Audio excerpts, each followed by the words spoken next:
భారత్ క్రికెట్లోకి దూసుకొచ్చిన సరికొత్త సంచలనం పేరు వైభవ్ సూర్యవంశీ. తోటి పిల్లలంతా స్కూల్ చదువుతో బిజీగా ఉంటే అతడు మాత్రం అద్భుత బ్యాటింగ్తో ప్రపంచవ్యాప్తంగా తనదైన ముద్ర వేస్తున్నాడు.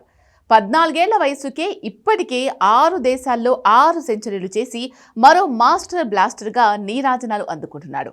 దూకుడైన ఆటకు మారుపేరైన వైభవ్ సూర్యవంశీ భారత అండర్-19 జట్టు కెప్టెన్ గాను అరంగేట్రంలోనే అద్దరగొట్టాడు. సౌత్ ఆఫ్రికా అండర్-19 జట్టుతో 3 మ్యాచ్ల యూత్ వన్డే సిరీస్ను 3-0తో క్లీన్ స్వీప్ చేశాడు.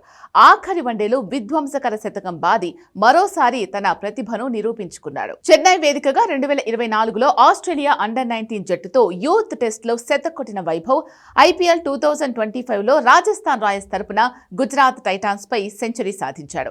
గత ఏడాది ఇంగ్లాండ్ గడ్డ మీద యూత్ వన్డేలో శతకం నమోదు చేసిన ఈ లెఫ్ట్ హ్యాండర్ బ్యాటర్ ఆస్ట్రేలియాలో యూత్ టెస్ట్లోనూ శతకొట్టాడు. ఇక ఇండియా ఏ తరపున దోహా వేదికగా యూఏఈపై T20 సెంచరీ సాధించిన వైభవ్ సూర్యవంశీ తన సొంత జట్టు బీహార్ తరపున దేశీ క్రికెట్లో మహారాష్ట్రపై T20 శతకం సాధించాడు. అనంతరం దుబాయ్లో యూఏఈ అండర్-19 జట్టుతో యూత్ వన్డేలోనూ శతకొట్టిన ఈ ఓపెనింగ్ బ్యాటర్ ఇటీవల విజయ్ హజారే వన్డే టోర్నీలో అరుణాచల్ ప్రదేశ్పై భారీ శతకం సాధించాడు. తాజాగా సౌత్ ఆఫ్రికాతో 3వ యూత్ వన్డేలో 127 పరుగులతో సత్తా చాటాడు. 6 దేశాల్లో 6 సెంచరీలు.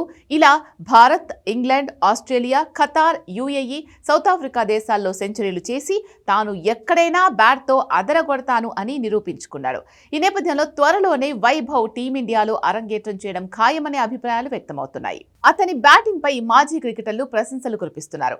అతడి ఆటను వర్ణించేందుకు మాటలు రావడం లేదని మాజీ స్పిన్నర్ రవిచంద్రన్ అశ్విన్ వ్యాఖ్యానించాడు.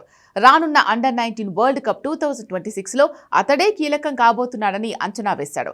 ఇదిలా ఉంటే రాజస్థాన్ రాయల్స్ లో సంజు శాంసన్ స్థానంలో పూర్తి స్థాయి ఓపెనర్ గా బరిలోకి దిగబోతున్నాడు. ఓపెనర్ గా సంజు స్థానాన్ని ఈ చిచ్చర పిడుగు భర్తీ చేస్తాడని అశ్విన్ అభిప్రాయపడ్డాడు. సంజు శాంసన్ ను రాజస్థాన్ చెన్నై సూపర్ కింగ్స్ కు ట్రేడ్ చేసింది.